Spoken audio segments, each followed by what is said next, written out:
Khalil Rountree fights Alex Pereira at UFC 307, and after watching all the reactions to this fight, I'm quite confused on why people are angry about it. And I know that's crazy to think. I know Khalil's the number 8 guy in the world, but I think he has the best chance out of any, not out of any, but out of most light heavyweight contenders to beat Alex Pereira. And I'm going to show you why in this video, so let's just, hop right into it.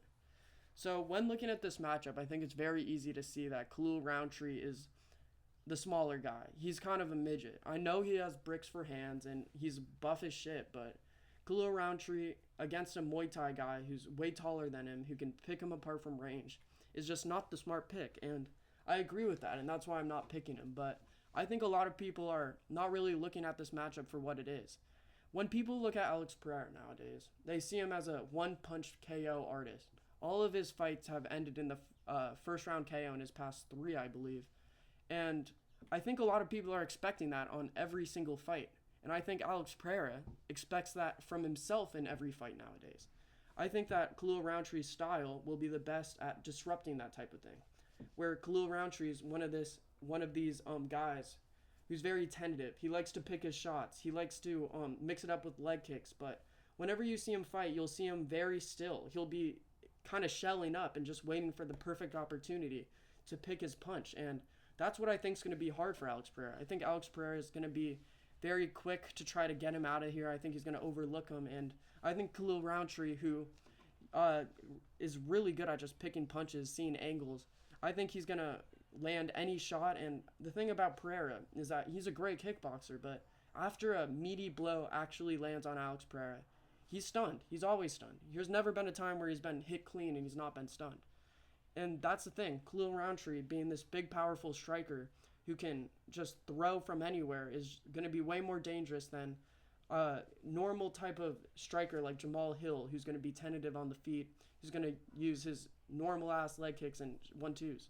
I just think that this matchup, a lot of people bring up that the number 8 ranked versus the champion just means rankings don't mean anything, but I don't think they had a better option, and I think this fight will actually be a banger. I have a feeling that Alex Pereira will try to get him out in the first round. Khalil Rountree will hit him with a hard shot that puts him backwards, and then they're going to start going to war. And I just think that Khalil Rountree has a good head on his shoulders. I don't think he really is expecting to win this, but I think he's going to go in there just wishing for the best, just being optimistic as hell. I think he has a better clinch game, which will help him against Alex Pereira. He's immune to spirits. He won't get Yuri Prohaska.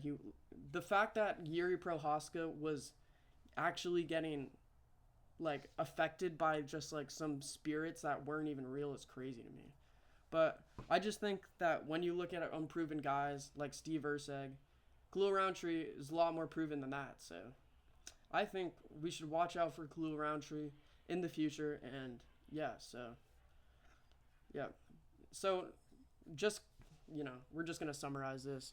He has a better chance to win the most, as Pereira is just this tall, lengthy guy who has kind of the best showing against other tall challengers like Yuri Prohaska, guys like Jamal Hill, other guys who are close to stature with him. I think this shorter opponent is going to halt Alex Pereira in his fucking tracks.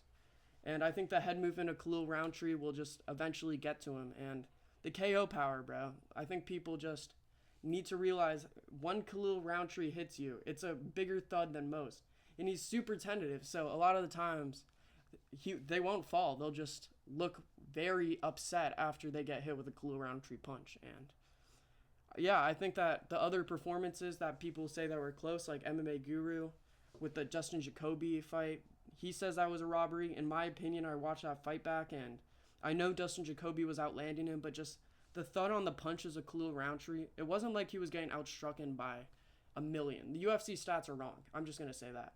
But whatever he was landing was absolutely tearing up the face of Dustin Jacoby. And I think that it was a very close fight, but I think it was fair that it went to Khalil. I wouldn't mind it going to either guy, as it was just volume versus power, and they picked power on that one. And in the Anthony Smith fight, people say that Anthony Smith was imposing his will, but I think it's just if you land one punch every once in a while and say that he's imposing his will, he can land a punch every once in a while, sure.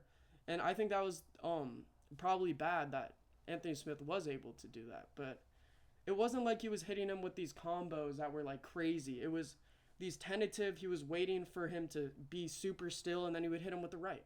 And it's very easy to hit Khalil Rountree as he's standing still, so it's like, come on. So yeah, that's my video for today. Sorry for not uploading. I know no one watches this anyways, so no one really cares, but I'm gonna upload a lot more. Just gotta keep consistent. And yeah, la la la la la.